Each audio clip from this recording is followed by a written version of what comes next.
पिछले सीजन में आपने देखा कि पन्ना अपनी बहन रुक्मणी का बदला लेने के लिए ठाकुर की हवेली में नौकरानी बनकर आती है।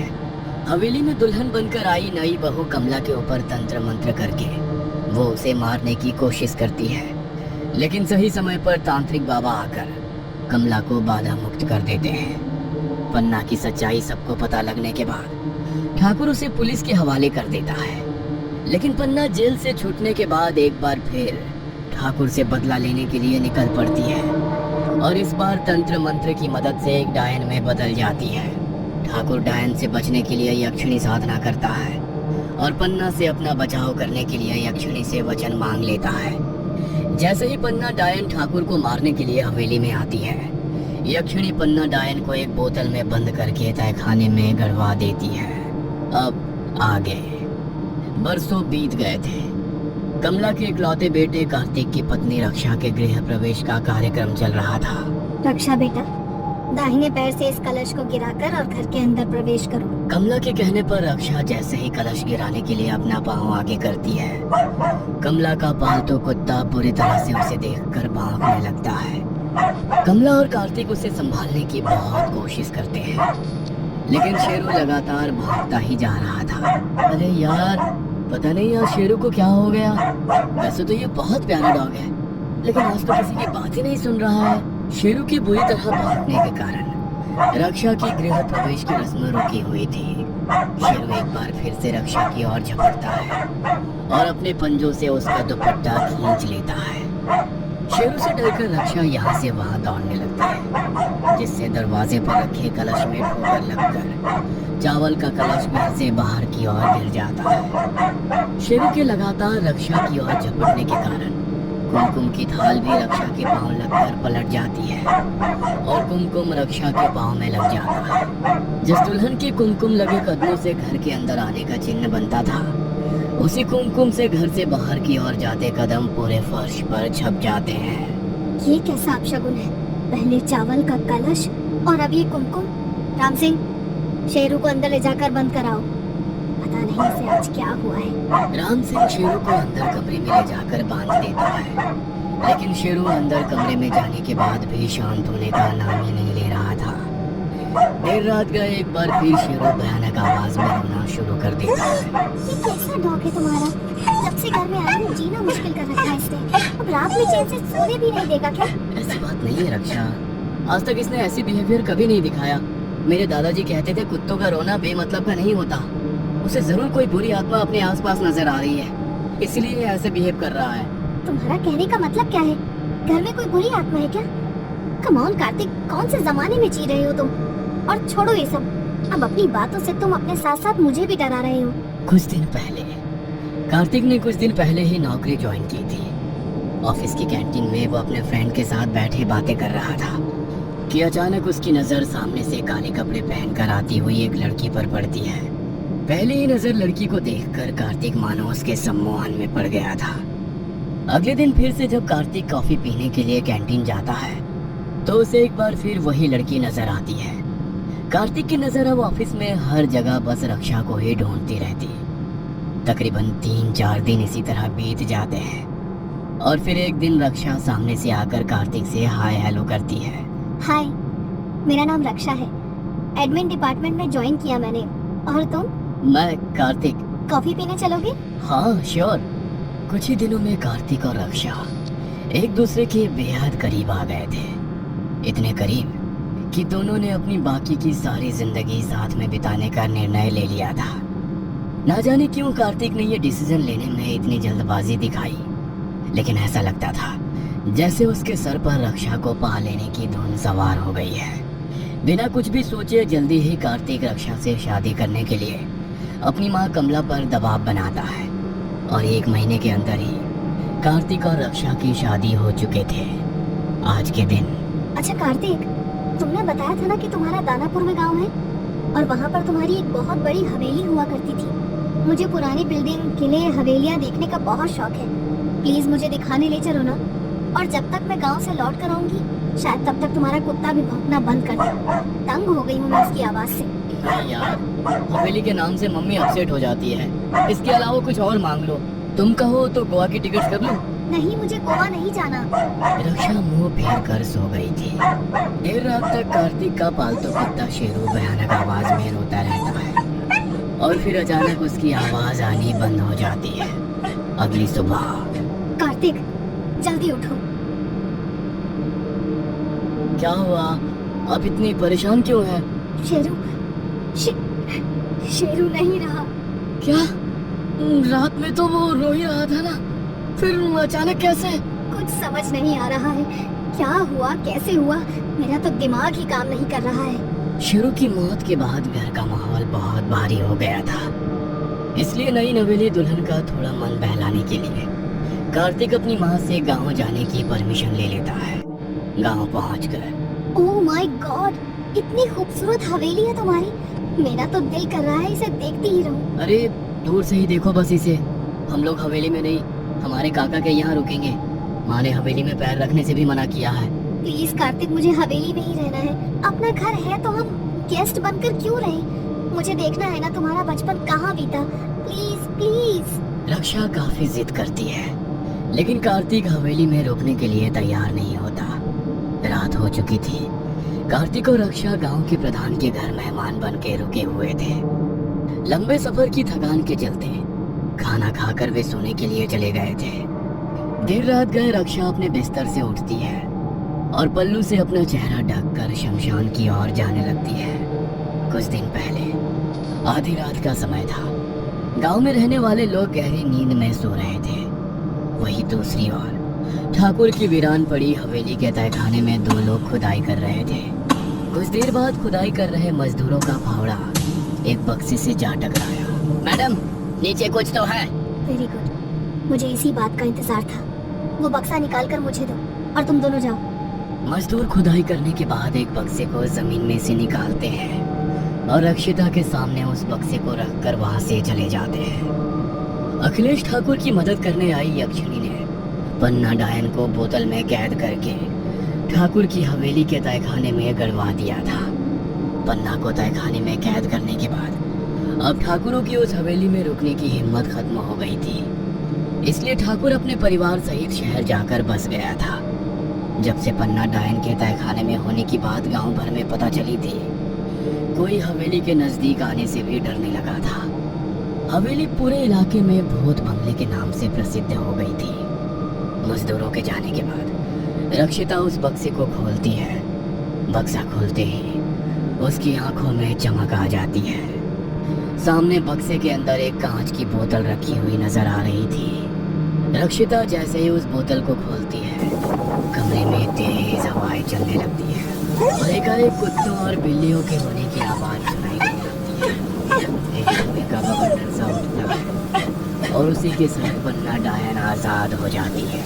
आपने मुझे पहचान लिया माँ, मैं आपकी रक्षिता। आपको झाड़ियों में पड़ी हुई मिली थी। आपने ही मुझे पाल पोस कर बड़ा किया। दुनिया के लिए आप भले ही एक डायन थी, लेकिन आप मेरे लिए मेरी माँ हो। आपने मुझे तंत्र मंत्र की शिक्षा दी और मुझे इस काबिल बनाया कि मैं अपने साथ साथ आपके ऊपर हुए अन्याय का बदला ले सकूं। रक्षा बेटा, तूने मुझे आजाद जरूर कर दिया है, लेकिन मेरी शक्तियाँ खत्म हो चुकी हैं। उस यक्षिणी ने मेरी सारी शक्तियाँ छीन ली है। अब मैं चाहकर भी कुछ नहीं कर सकती। इस गांव के बच्चे बच्चे की जुबान पर सिर्फ यही बात है कि पन्ना एक डायन है, लेकिन मैं जानती हूँ माँ, आप डायन नहीं देवी हो। मुझ अनाथ को आपने अपने सीने से लगाकर पाला। अपनी बहन को न्याय दिलाने के लिए आपने अपना सारा जीवन न्यौछावर कर दिया। वैसे भी कहते हैं ना, प्रेम और जंग में सब कुछ जायज होता है। आपने जो कुछ भी किया इस जंग को जीतने के लिए किया, लेकिन अंत में आपके साथ जो हुआ उसे मैं कभी नहीं भूल सकती। मैं आ गई हूँ माँ, और अब मैं आपका बदला लेकर ही रहूंगी। बस आप मुझे बताते रहना कि मुझे कब और कौन सी चाल चलनी है। अब हम ठाकुर के परिवार से अपना बदला लेकर ही रहेंगे। जब घी सीधी उंगली से नहीं निकलता तो उंगली को टेढ़ा करना पड़ता है। सबसे पहले पता लगा कि ये ठाकुर आखिर गया कहाँ है। मैंने सब पता लगवा लिया है माँ। ठाकुर और उसका बेटा तो भगवान को प्यारे हो गए हैं। उसकी बहू कमला और पोता कार्तिक शहर में रहते हैं। मेरी शक्तियाँ कमजोर हो गई हैं और उस यक्षिणी के कारण मैं अब ठाकुर के परिवार के आसपास भी नहीं जा सकती। लेकिन मेरा अधूरा काम तू पूरा कर सकती है। मैं अपनी तंत्र मंत्र की सारी शक्तियाँ अपनी चोटी के माध्यम से तुझ तक पहुँचाऊंगी और फिर तेरे पास वो सारी शक्तियाँ होंगी जो कभी मेरे अंदर हुआ करती थी। पन्ना और रक्षिता शमशान में जाते हैं और वहां जाकर तंत्र मंत्र और काले जादू के माध्यम से पन्ना अपनी सारी विद्या अपनी चोटी के अंदर डालती है और फिर अपनी चोटी को काटकर उसे रक्षिता की चोटी के साथ जोड़ देती है। आज से रक्षा भी तू और पन्ना भी तू। अपना चेहरा पल्लू से ढकते हुए रक्षिता शमशान भूमि में पहुंच गई थी। शमशान में पहले से ही बूढ़ी झुर्रीदार चेहरे वाली औरत काले कपड़ों में बैठी कोई तंत्र साधना कर रही थी। रक्षिता भी जाकर वहीं बैठ जाती है।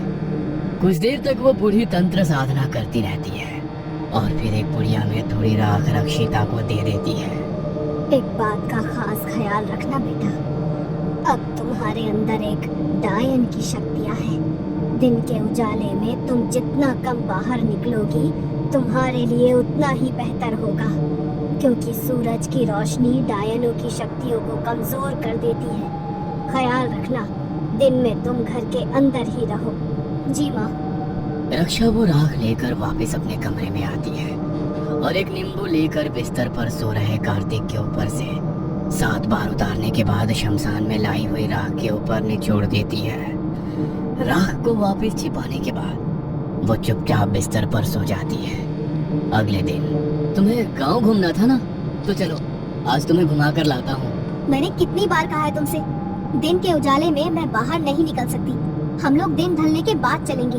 ये कैसी बातें कर रही हो? रात में कोई घूमने का समय होता है? चमगादड़ हो क्या जो रात में घूमने जाओगी? मैंने कहा ना, मुझे दिन में नहीं चलना। कोई जबरदस्ती है क्या? तुम्हारी प्रॉब्लम क्या है रक्षा? अचानक से क्या हो जाता है तुम्हें?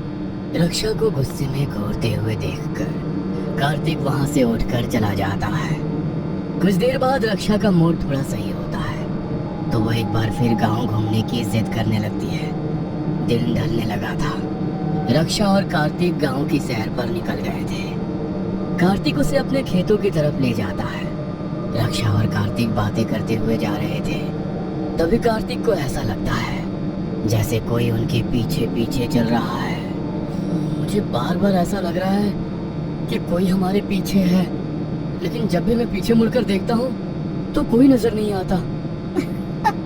अरे बाबा, वहम हो रहा है तुम्हें, कोई भी तो नहीं है। रक्षा ने हंसकर बात को टाल दिया था, लेकिन कार्तिक को बार बार अपने पीछे किसी के कदमों की आहट सुनाई दे रही थी।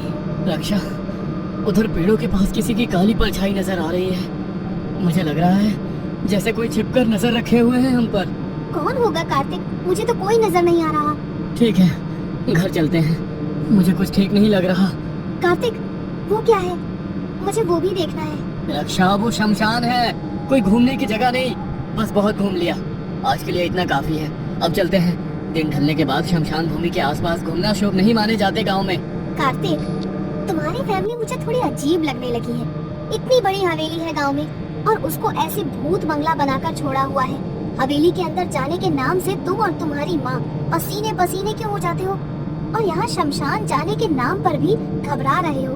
कहीं ऐसा तो नहीं कि मुझसे कुछ छुपा रहे हो? ऐसा क्या हुआ था यहाँ जो तुम्हारी माँ हमें गाँव नहीं भेजना चाहती थी? देखो, समय आने पर सब बताऊंगा, लेकिन अभी तुम चलो, मैं और अब यहाँ नहीं रुक सकता। कार्तिक रक्षा को लेकर वापस प्रधान के घर पहुँच जाता है। पता नहीं कार्तिक, तुम क्यों अपनी मॉम को यहाँ रहने के लिए कन्विंस नहीं कर पा रहे हो? कितना खूबसूरत है ये गांव। मेरा तो यहाँ से लौटने का मन ही नहीं कर रहा। प्लीज कुछ दिन और ठहरते हैं ना। कार्तिक का गांव में रुकने का मन नहीं था।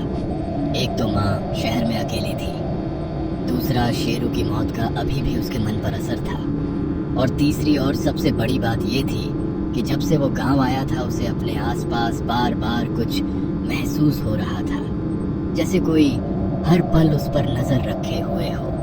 कुछ ऐसा जो खुली आंखों से नजर तो नहीं आ रहा था, लेकिन उसके होने का एहसास कार्तिक को बेचैन किए जा रहा था। लेकिन पत्नी की जिद के आगे अंत में उसे हथियार डालने ही पड़ते हैं और वह अगले कुछ दिनों के लिए गांव में ठहरने के लिए तैयार हो जाता है। कार्तिक बेटा, इतने सालों बाद तुम गांव में लौटे हो और अभी अभी नई दुल्हन भी घर में आई है। तुम्हारी माँ की इच्छा है कि उनकी तरफ से पूरे गांव के लिए हम एक भोज की व्यवस्था कर दें। एक समय था जब तुम्हारी माँ दुल्हन बनकर इस गांव में आई थी। अगर माँ की यही इच्छा है तो ठीक है। भाभी, आज पूरा गांव जमा होगा भोज के लिए। आइए, मैं आपको बिल्कुल नई दुल्हन की तरह सजा देती हूँ। प्रभा के बार बार कहने पर रक्षा तैयार होने के लिए मान जाती है। भाभी, एक बात कहूँ, आपकी पर्सनालिटी पर ये लंबी सी चोटी सूट नहीं करती। आप कुछ अच्छा सा हेयर स्टाइल करिए ना। आइए, आपके बालों को थोड़ा छोटा करके मैं अच्छा सा जूड़ा बना देती हूँ। प्रभा रक्षा की चोटी को हाथ में लेकर उसे खोलने जा ही रही थी कि तभी रक्षा गुस्से में उसे दूर धकेल। मेरी चोटी को हाथ लगाने की तुम्हारी हिम्मत भी कैसे हुई? खबरदार जो इसके आसपास भी आई तो। भाभी, ये क्या बेहूदगी है? आपने मुझे धक्का मारा। ओह, आई एम सॉरी। वो मुझे अपने बालों से बहुत प्यार है, इसलिए जब तुमने मेरी चोटी को काटने के लिए कहा तो मुझे गुस्सा आ गया और पता नहीं कैसे मुझे आपसे कोई बात नहीं करनी है। मैं अभी जाकर भैया से बात करती हूँ। वैसे प्रभा गुस्से में कमरे से बाहर निकल रही होती है। तभी रक्षा की आंखें धीरे धीरे अपना रंग बदलने लगती हैं और देखते ही देखते खून की तरह लाल हो जाती है। रक्षा अपने हाथों की मुट्ठियों को कसकर बंद कर लेती है। तभी कमरे से तेज कदमों से बाहर जा रही प्रभा जमीन पर गिर पड़ती है और अपना गला पकड़कर जमीन पर तड़पने लगती है। देखो, तुमसे मेरी कोई दुश्मनी नहीं है, इसलिए जिंदा छोड़ रही हूँ। तुझे बस आज के बाद मुंह या हाथ नहीं चला पाएगी। अरे रे रे रे, सजा तो मिल गई, इसलिए वजह जानना तो तेरा बनता ही है। इतना कहकर रक्षा सामने आईने की ओर इशारा करती है। प्रभा आईने की ओर देखती है तो जैसे उसकी धड़कनें धीमी पड़ने लगती हैं। सामने आईने में एक भयानक शक्ल और लंबी चोटी वाली औरत नजर आ रही थी जो किसी डायन जैसी दिखाई पड़ती थी। प्रभा ने घबराते हुए रक्षा की ओर देखा। तुम्हारे पापा ने डायन की कहानी सुनाई होगी ना बचपन में। बड़ी हवेली में कैद डायन जिसे ठाकुर ने अपने तहखाने में गड़वा दिया था। मैं ही हूँ वो डायन। कुछ और जानना चाहती हो? रक्षा की गरजती आवाज और लाल सुर्ख आंखों को देखकर प्रभा का सर चकराने लगा था। अगले ही पल प्रभा अपने होश खो बैठती है और जमीन पर गिर पड़ती है। प्रभा की हालत देखकर रक्षा जोर जोर से शोर मचाना शुरू कर देती है। शोर सुनकर घर वाले वहां जमा हो जाते हैं। ये क्या हो गया है मेरी फूल सी बच्ची को? प्रधान अपनी बेटी को डॉक्टर के पास लेकर भागता है, लेकिन डॉक्टर भी समझ नहीं पा रहा था कि आखिर ऐसे अचानक एक 20 साल की लड़की को लकवा कैसे हो सकता है। अगले दिन फिर से सबके सोने के बाद रक्षा अपने कमरे से निकलकर शमशान भूमि की ओर बढ़ जाती है, लेकिन आज उसे देर रात अकेले शमशान की ओर जाते गांव में रहने वाला भुवन देख लेता है। कौन है ये औरत जो इतनी रात गए गांव की सड़क पर अकेले घूम रही है? कुछ देर के बाद रक्षा और पन्ना पिछले रात की तरह शमशान में बैठकर कुछ तंत्र क्रिया करने लगती है। ये तो बड़े ठाकुर के पोते कार्तिक की दुल्हन है। कल ही बहू भोज में देखा था उसको। मेरी आंखें धोखा नहीं खा सकती, लेकिन ये यहाँ कर क्या रही है? शमशान में चल रही तंत्र क्रिया को देखकर भुवन पसीने पसीने हो गया था। सच्चाई अपनी आंखों से देख लेने के बाद वह तेज कदमों से वहां से निकलकर गांव की ओर बढ़ने लगता है। तभी घबराहट में उसका पैर फिसलता है और वह नीचे गिर पड़ता है। इतनी जल्दबाजी में कहाँ जा रहे हो काका? अरे तुम यहाँ कैसे आ गई? अभी तो तुम... क्या जरूरत थी मेरा पीछा करने की? तुम गांव वाले अपने काम से काम नहीं रख सकते क्या? अब एक और जान लेनी पड़ेगी मुझे। कौन हो तुम? बहरूपीनी? बहू बनकर ठग रही हो ठाकुर के परिवार को। बहरूपिया नहीं, डायन हूँ, और ठगने नहीं, उसके पूरे वंश का सर्वनाश करने आई हूँ। रक्षा अपनी चोटी को गोल गोल घुमाते हुए भुवन की ओर फेंकती है। चोटी जाकर भुवन की गर्दन में लिपट जाती है और कुछ ही देर में दम घुटने से उसकी मौत हो जाती है। अगले दिन सुबह भुवन की लाश पेड़ से लटकी हुई मिलती है, जिससे पूरे गांव में हाहाकार मच जाता है। ये सब हो क्या रहा है? पहले प्रभा और अभी भुवन, एक के बाद एक हादसे हो रहे हैं। समझ नहीं आ रहा कि हमारे गांव की सुख शांति पर किसकी काली नजर लग गई। कार्तिक बेटा, हम आज गांव की शांति के लिए एक हवन कराने के बारे में सोच रहे हैं। तुम बहू के साथ पूजा में बैठना। पता नहीं आजकल यहाँ हो क्या रहा है। मैं किसी पूजा में नहीं बैठने वाली। बेटा, ये पूजा सबकी सलामती के लिए है। तुम्हें इससे क्या ऐतराज है? आप लोग को जो करना है करो, मुझे ये सब करने के लिए मत कहो। काका, पता नहीं कभी कभी इसे क्या हो जाता है। प्लीज आप बुरा मत मानिए। रात घिर आई थी। रक्षा को प्रधान के घर के पीछे एक काली परछाई नजर आने लगी थी। रक्षा उस परछाई के पास पहुंच जाती है। माँ, कितने दिन और ठहरना होगा। कार्तिक को कुछ शक होने लगा है। बस आज रात के बाद तू ये गांव छोड़कर जा सकती है।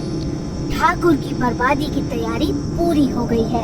अगले दिन रक्षा खुद गांव छोड़कर वापस शहर जाने के लिए तैयार हो गई थी, इसलिए उसी दिन वो शहर के लिए निकल जाते हैं। गांव से आए कुछ दिन बीत गए थे और अब रक्षा का व्यवहार बदला हुआ सा नजर आने लगा था। कार्तिक बेटा, 4 दिन हो गए रक्षा अपने कमरे से बाहर नहीं निकली है। पूरा दिन कमरा बंद करके बैठी रहती है।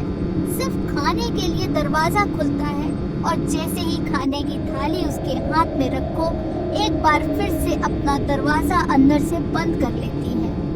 आखिर उसे हुआ क्या है? मुझे भी कुछ समझ नहीं आ रहा माँ। एक रात कमला के घर में काम करने वाले नौकरानी की देर रात आंख खुलती है तो वो देखती है कि बहू रक्षा के कमरे से कुछ फुसफुसाहट की आवाज सुनाई दे रही है। इतनी रात के ये कैसी आवाज आ रही है बहू रानी के कमरे से?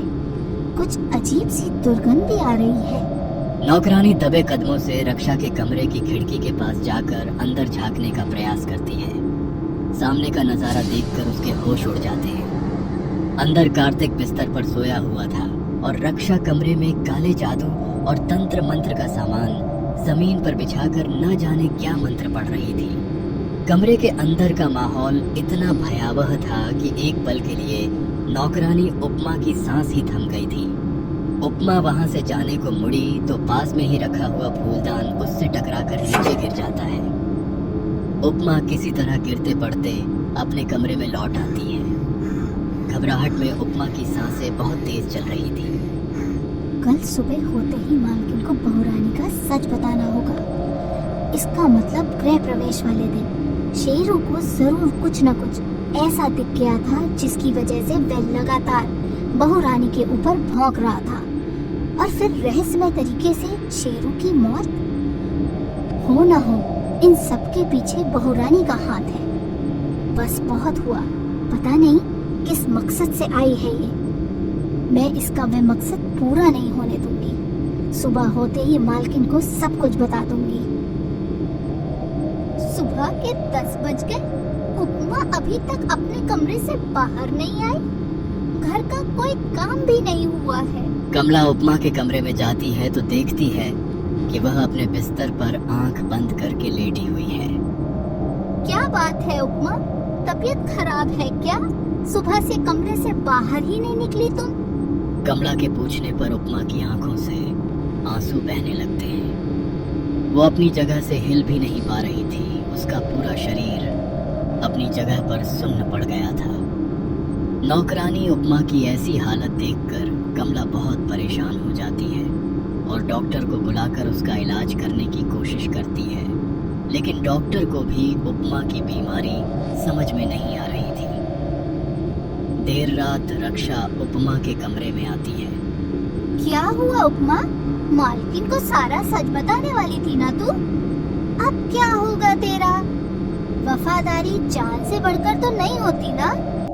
तुझे क्या लगा था तू छुप छुप के मेरे कमरे में मुझे देखेगी और मुझे पता नहीं लगेगा? तेरी ये हालत मैंने ही बनाई है। तू अभी जानती नहीं मैं कौन हूँ। अपने काले जादू से मैं कुछ भी कर सकती हूँ।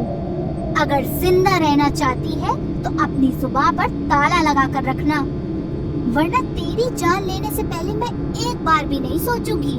रक्षा के मुंह से यह सारी बातें सुनने के बाद उपमा बहुत घबरा गई थी। अगले कुछ दिनों में उपमा की हालत में थोड़ा सुधार आ गया था, लेकिन अब वह इस घर में रहना नहीं चाहती थी। इसलिए कमला का घर छोड़कर वो हमेशा हमेशा के लिए वहां से चली जाती है। उपमा के वहां से बिना बताए अचानक रातों रात गायब हो जाने के कारण कमला बहुत परेशान थी। पिछले कितने सालों से उपमा हमारे साथ इसी घर में रह रही थी। उसकी ईमानदारी पर मैं शक नहीं कर सकती, लेकिन अचानक उसे ऐसा क्या हो गया कि वह बिना कुछ कहे बताए यहाँ से चली गई। जब मैं दुल्हन बनकर इस परिवार में आई थी, उस समय भी सबका जीवन उथल पुथल हो गया था, और अब जब मेरी बहू आई है तब भी ऐसा क्यों लग रहा है कि सब कुछ ठीक नहीं है।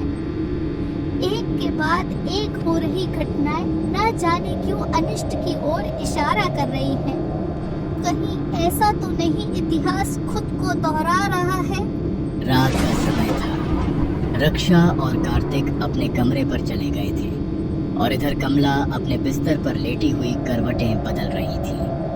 बाहर का मौसम काफी खराब था। रह रहकर आसमान में बिजली चमक रही थी और उसके साथ ही जोरदार बरसात भी हो रही थी। कमला की आंखों में आज नींद नहीं थी। वह खिड़की के पास गिरती हुई बारिश की बूंदों को देखते हुए पिछले कुछ दिनों में हुई सारी घटनाओं के सिरे आपस में मिलाने लगती है। कार्तिक की शादी, उसके बाद रक्षा के गृह प्रवेश के समय हुए अपशगुन, शेरों का रक्षा पर भोंकना और फिर रहस्यमय तरीके से उसकी मौत हो जाना, अचानक कार्तिक का गांव जाने के लिए जिद करना, और फिर मुखिया की बेटी और उस गांव वाले के साथ हुए भयानक हादसे। आखिर ऐसा क्या था जो सामने होकर भी दिखाई नहीं दे रहा था? क्या कमला रक्षा की सच्चाई जान जाएगी? क्या होगा जब रक्षा और कमला आमने सामने आएंगे? कमला अपने सवालों के जवाब जानना चाहती थी, इसलिए उसे उन बाबा की याद आती है जिन्होंने उसे रुक्मणी की आत्मा से मुक्त कराया था। अगले दिन सवेरे कमला किसी से भी कुछ कहे बगैर चुपचाप बाबा के आश्रम की ओर निकल जाती है। आश्रम पहुंचने के बाद, बाबा, बरसों पहले ठाकुर अखिलेश की हवेली पर एक बहुत बड़ा संकट आया था। उस संकट को दूर करने में आपने उनकी बहुत मदद की थी। आपके आशीर्वाद से पिछले कुछ साल सुकून से बीत गए, लेकिन न जाने क्यों मुझे ऐसा लग रहा है कि हमारे जीवन में एक बार फिर कोई बड़ा तूफान आने को है। बार बार मन में यही ख्याल आ रहा है कि कुछ अनिष्ट होने वाला है। अपने मन की शंकाओं को दूर करने के लिए ही मैं आपके पास आई हूँ। कमला बाबा को कार्तिक की शादी से लेकर अभी तक हुई सारी घटनाओं के बारे में विस्तार से बताती है। देखो, तुम्हारी समस्या का एक समाधान है मेरे पास। मैं तुम्हें अभिमंत्रित जल और एक नारियल देता हूँ। इस जल को किसी की नजरों में आए बिना चुपचाप पूरे घर में छिड़क देना, और इस नारियल को अपने बेटे और बहू के हाथों से स्पर्श कराकर कहीं अंधेरे स्थान पर रख देना। अगले दिन इस नारियल को तोड़कर देखना। अगर नारियल बिल्कुल सही सलामत होगा तो इसका मतलब तुम्हारा शक बेबुनियाद है। लेकिन यदि नारियल में कुछ भी असामान्य तुम्हें दिखाई दिया तो सिक मृत्यु, इसका मतलब परिवार के ऊपर कोई संकट मंडरा रहा है। बाबा से उपाय लेने के बाद कमला चुपचाप अपने घर लौट आती है। अगले दिन सुबह, बहू, आज हलवा बना लो, मेरी हलवा खाने की इच्छा हो रही है। ठीक है माँ जी, बना देती हूँ। रक्षा, ऐसा करो, हलवे में थोड़ा नारियल भी डाल देना। वे देखो, वो उधर ऊपर वाले ड्रॉर में नारियल रखा होगा। कमला के कहने पर रक्षा किचन का ड्रॉर खोलकर जैसे ही रक्षा उस नारियल को छूती है उसे बिजली का सा करंट महसूस होता है। रक्षा के मुंह से आह निकलती है और उसी के साथ नारियल उसके हाथ से छूटकर नीचे गिर पड़ता है। क्या हुआ बेटा, तुम चीखी क्यों? कुछ नहीं माँ जी, मेरी उंगली ड्रॉर के किनारे पर आ गई थी, इसलिए मुंह से चीख निकल गई। ये लीजिए, आपने नारियल निकालने के लिए कहा था ना? हाँ कहा तो था, लेकिन ये तो साबुत नारियल है। हमारे यहाँ औरतें नारियल नहीं तोड़ती। रुको, मैं कार्तिक से तुड़वा कर लाती हूँ। कमला कार्तिक के पास जाती है। कार्तिक बेटा, ये नारियल तोड़कर दे दो जरा। माँ के कहने पर कार्तिक नारियल को उठा लेता है। अच्छा रुक जा, मुझे याद आया, नारियल कटा हुआ पहले का भी रखा हुआ है। ला, ये नारियल मुझे दे दे, इसको बाद में इस्तेमाल करेंगे।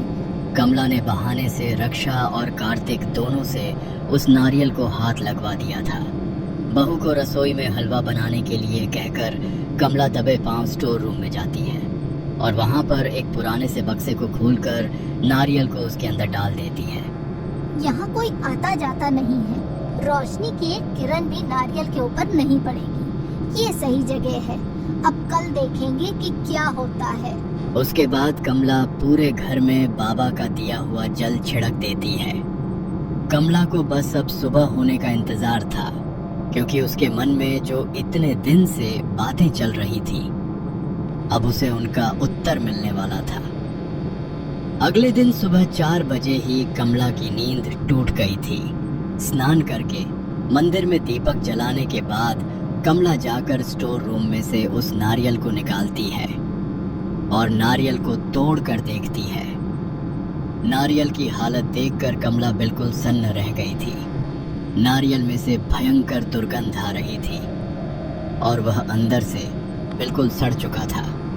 इतना ही नहीं, उसके अंदर कुछ कीड़े भी बिलबिला रहे थे। उन कीड़ों को देखकर नारियल कमला के हाथ से छूटकर नीचे गिर पड़ता है। इसका मतलब है मेरा शक सही था। इस घर में कोई नकारात्मक शक्ति जरूर है। मेरे आसपास कुछ तो ऐसा है जो सही नहीं है। मेरे परिवार के ऊपर अब कौन सा खतरा मंडरा रहा है और इस सड़े हुए नारियल के पीछे क्या राज है? ये जानने के लिए तो मुझे फिर से बाबा के पास जाना होगा। सिर्फ एक बाबा ही है मेरी मदद कर सकते हैं।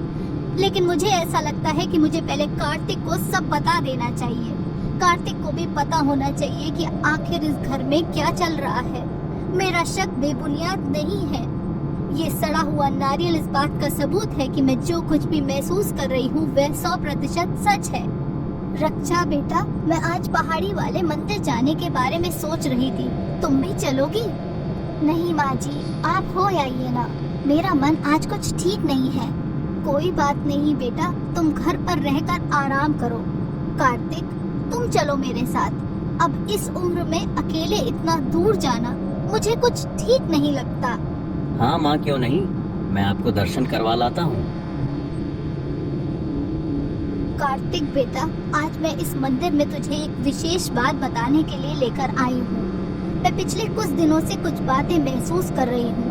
मैं नहीं जानती कि तूने वह सब बातें महसूस की या नहीं, लेकिन तू मेरा बेटा है और तेरे अलावा मेरा इस दुनिया में और है ही कौन। इसलिए मैं चाहती हूँ कि मैं सारी बातें खुलकर तुझे बताऊं। तेरी शादी को इतने दिन हो गए, तूने कभी महसूस किया कि बहू कभी भी पूजा पाठ करने के लिए तैयार नहीं होती?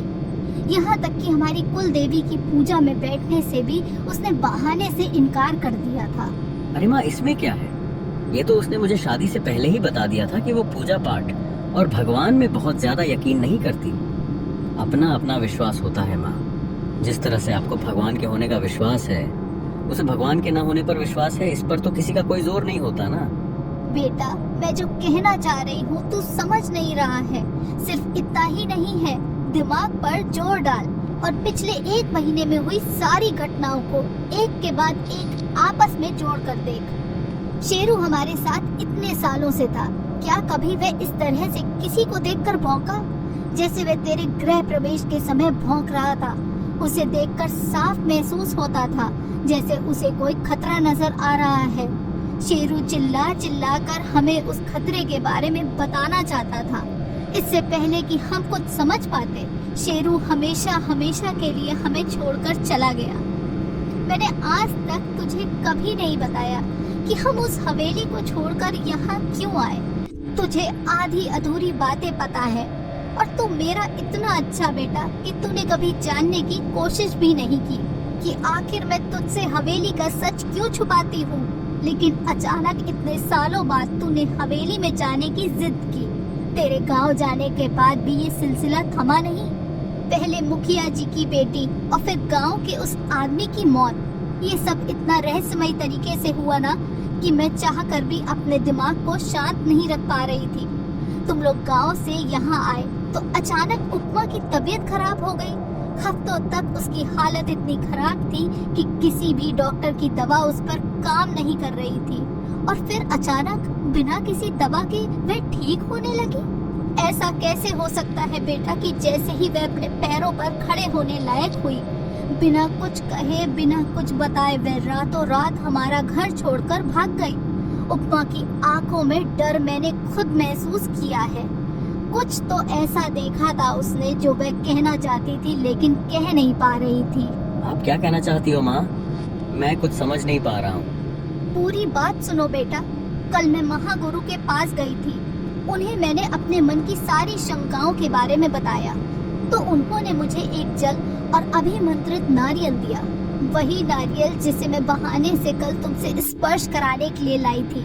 बाबा के कहे अनुसार उस नारियल को मैंने रात भर के लिए अपने घर में छोड़ दिया और सवेरे जब उस नारियल को मैंने खोला तो वह पूरी तरह से सड़ चुका था। इतना ही नहीं, कीड़े थे उसके अंदर। बाबा ने पहले ही बताया था कि अगर उस नारियल की अवस्था में कुछ भी परिवर्तन आए तो इसका मतलब हमारे परिवार के ऊपर किसी बुरी शक्ति का साया है। बेटा, एक बार फिर हमारे परिवार के ऊपर कोई बहुत बड़ा संकट आया है। सबसे पहले मैं तुझे अतीत में हुई सारी घटनाओं के बारे में बताना चाहती हूँ। तू अब इतना बड़ा हो गया है कि सब कुछ सुनकर उसे समझ सकता है। कमला अपने बेटे कार्तिक को अपने ब्याह से लेकर कामिनी के बोतल में बंद होने तक की पूरी कहानी सुना देती है। अतीत में जो कुछ भी हुआ वो बहुत खौफनाक था माँ। मैं कल्पना भी नहीं कर सकता आप लोगों के ऊपर क्या बीती होगी। लेकिन मुझे ऐसा लगता है कि इस बार आप गलत हो। अगर मेरे आसपास इतना कुछ हो रहा होता तो ऐसा कैसे हो सकता है कि मुझे कुछ महसूस ही ना होता। कुछ महीने पहले हाय, मैं रक्षा। मैंने एडमिन डिपार्टमेंट में ज्वाइन किया है। कॉफी पीने चलोगे? क्यों नहीं, चलो ना। थोड़ी भूख भी लग रही है। तुम कुछ खाओगे? सैंडविच? ओके, मैं लेकर आता हूँ, तुम बैठो। कार्तिक रक्षा के लिए सैंडविच लेने के लिए जाता है। तभी रक्षा कार्तिक की कॉफी में अपने पर्स से निकालकर राख जैसा कुछ मिला देती है। कॉफी पीने के बाद रक्षा, पता नहीं क्यों ऐसा लग रहा है कि तुमसे मेरा कोई पुराना रिश्ता है। एक अजीब सा कनेक्शन फील हो रहा है तुम्हारे साथ। तुम मुझे गलत तो नहीं समझ रही हो ना? ऐसा कुछ भी नहीं है कार्तिक। कॉफी पीने के बाद तो मानो कार्तिक के दिल और दिमाग पर रक्षा इस तरह से छा गई थी कि रक्षा के अलावा वह कुछ और सोच ही नहीं पा रहा था। यह रक्षा के प्यार का नहीं बल्कि उसके वशीकरण का जादू था। यह सब रक्षा की सोची समझी चाल थी। कार्तिक अब रक्षा के वशीकरण में था, इसलिए उसे रक्षा के सामने कुछ नजर ही नहीं आता था। मानो एक पर्दा सा लग गया था उसकी आंखों पर। उसकी आंखों के सामने इतना कुछ चल रहा था। हर रात रक्षा उसी के कमरे में बैठकर अपने तंत्र मंत्र की साधना किया करती थी, लेकिन कार्तिक को कुछ समझ में नहीं आ रहा था। कार्तिक बेटा, जब तक मेरे पास सबूत नहीं था मैंने तुझसे कुछ नहीं कहा, लेकिन अब तो मेरी आंखों के सामने सबूत आ गया है। अब तो तुझे इन सब पर यकीन करना ही पड़ेगा। आपके कहने का मतलब क्या है माँ? मेरी शादी के बाद ये सब हो रहा है। आपका इशारा कहीं रक्षा की तरफ तो नहीं है? आप ऐसा सोच भी कैसे सकती है? रक्षा मेरी पत्नी है और उसके खिलाफ मैं एक भी शब्द नहीं सुनूंगा। बेटी की शादी के बाद हर माँ को अपनी बहू से समस्या होती है, लेकिन इसका ये मतलब नहीं कि आप मेरी पत्नी पर ऐसा इल्जाम लगाओगी। अगर आप नहीं चाहती कि हम एक ही घर में आपके साथ रहे, रक्षा के आपके साथ होने में अगर आपको कोई समस्या है तो मैं यह घर छोड़कर चला जाऊंगा माँ। लेकिन अपनी पत्नी के बारे में एक भी शब्द मैं बर्दाश्त नहीं करूंगा। ये क्या हो गया मेरे बेटे को? मैंने तो अभी रक्षा के बारे में कुछ कहा भी नहीं और ये ऐसे बात कर रहा है। अच्छा ठीक है, तू नाराज मत हो। अगर तुझे ऐसा लगता है कि मेरा शक गलत है तो तू मेरे साथ महागुरु के पास चल। हमारे घर पर जो भी संकट है उसका उपाय तो करना पड़ेगा ना बेटा। मैं नहीं चाहती कि कोई भी काली शक्ति तेरे और रक्षा के आने वाले जीवन पर गलत प्रभाव डाले। कमला के काफी समझाने के बाद भी कार्तिक बाबा के आश्रम जाने के लिए तैयार नहीं होता है, बल्कि गुस्से में वापस अपने घर लौट जाता है। कार्तिक की आंखें बिल्कुल बदल गई हैं। ऐसा लगता ही नहीं कि वही कार्तिक है। कार्तिक से किसी भी तरह की मदद की उम्मीद करना बेकार है। अब जो भी करना है मुझे अकेले ही करना है। कमला और कार्तिक मंदिर से वापस घर पहुंच गए थे। अपने परिवार पर आए संकट के खिलाफ लड़ने के लिए कमला के पास कोई नहीं था। कमला कार्तिक के साथ मंदिर से घर लौट आई थी और अब मौका तलाश रही थी कि कब वो एक बार फिर बाबा से जाकर मिले और अपने घर पर आए संकट के बारे में विस्तार से उन्हें बता सके। और सबसे जरूरी बात, बाबा को उस नारियल के विषय में बताना भी बेहद जरूरी था। खतरे का आभास होने के बाद कमला के लिए अब इस घर में एक एक पल बिताना मानो 1 साल जितना लंबा हो रहा था। कमला ने निश्चय किया कि वो सूरज की पहली किरण फूटने के साथ ही घर से निकल जाएगी और सुबह कार्तिक और रक्षा के उठने से पहले ही बाबा से मिलकर लौट भी आएगी। इस तरह किसी को कुछ पता भी नहीं चलेगा और किसी की भी नजर में आए बगैर उसका काम भी पूरा हो जाएगा। कमला बाबा से मिलने के लिए तैयार हो रही थी। अपने ड्राइवर को वो पहले ही ठीक 4 बजे आने के लिए कह चुकी थी। उसने घड़ी की ओर देखा, 3:30 बजे थे। अभी भी ड्राइवर को आने में आधा घंटा बाकी था। ये पल उससे कटे नहीं कट रहे थे, इसलिए अपने कमरे से निकलकर वो बाहर बालकनी में आकर टहलने लगती है।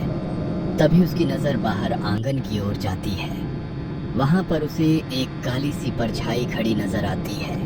कमला परछाई को आंगन में खड़ा देख भीतर तक कांप जाती है। हिम्मत करके वो एक बार फिर मोबाइल की फ्लैशलाइट की मदद से उस परछाई की ओर देखने की कोशिश करती है तो वहाँ पर उसे कुछ भी नजर नहीं आता। कुछ तो था वहाँ भी, लेकिन ऐसे कैसे देखते ही देखते अचानक से गायब हो गया। मैं नीचे जाकर देखती हूँ। कमला तेज कदमों से नीचे आंगन की ओर जाती है तो वहाँ उसे एक काली गुड़िया और सिंदूर बिखरा हुआ नजर आता है। एक तो चारों ओर पसरा सन्नाटा और उसी सन्नाटे में अचानक अपने घर के आंगन में काले जादू का सामान देखकर अब तो कमला के हाथ पैर सुन्न पड़ने लगे थे। कमला अभी सोच ही रही थी कि अचानक उसे अपने पीछे से किसी परछाई के यहाँ से वहाँ जाने का अंदेशा होता है। कमला चौंक कर पीछे मुड़ती है तो उसे किसी स्त्री की हंसी की आवाज सुनाई देती है। कोई नजर नहीं आ रहा, लेकिन मैं महसूस कर सकती हूँ कि यहाँ कोई है।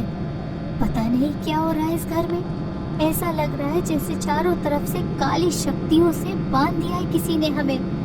क्या सच है, क्या झूठ, क्या भ्रम है, क्या छलावा, कुछ समझ नहीं आ रहा। कमला ने अपने पर्स से रुमाल निकाला और उसकी मदद से गुड़िया को उठाकर अपने पर्स में रखा और तेज कदमों से बाबा के आश्रम की ओर रवाना हो गई। तकरीबन 1.5 घंटे के सफर के बाद कमला बाबा के सामने बैठी हुई थी। बाबा, आज जो कुछ मैंने अपनी आंखों से देखा और महसूस किया वह मैं आपको शब्दों में नहीं बता सकती। मेरा रोम रोम अभी भी डर से कांप रहा है। आपके आश्रम के लिए निकलने से पहले मैं अपनी बालकनी में टहल रही थी। रात के तकरीबन 3:30 बजे का समय रहा होगा। तभी मैंने अपने घर के आंगन में एक काली परछाई को देखा। मेरी आंखें धोखा नहीं खा सकती बाबा। वहाँ कुछ तो था, लेकिन जैसे ही मैं आंगन में पहुंची वह परछाई वहाँ से गायब हो गई और उसकी जगह ये काली गुड़िया और सिंदूर वहाँ पड़ा हुआ मुझे मिला। मुझे बार बार ऐसा लग रहा था जैसे कोई हवा की तरह मेरे आगे पीछे घूम रहा हो। और ये देखिए बाबा, जो नारियल आपने मुझे मेरे घर में रखने के लिए कहा था उसकी क्या हालत हुई है। कीड़े पड़ गए हैं उसके अंदर। इसका मतलब हमारा शक सही था ना बाबा? कुछ तो अनहोनी हो रही है ना मेरे घर में? कमला की सारी बातें सुनने के बाद बाबा कुछ देर के लिए आंखें बंद कर लेते हैं।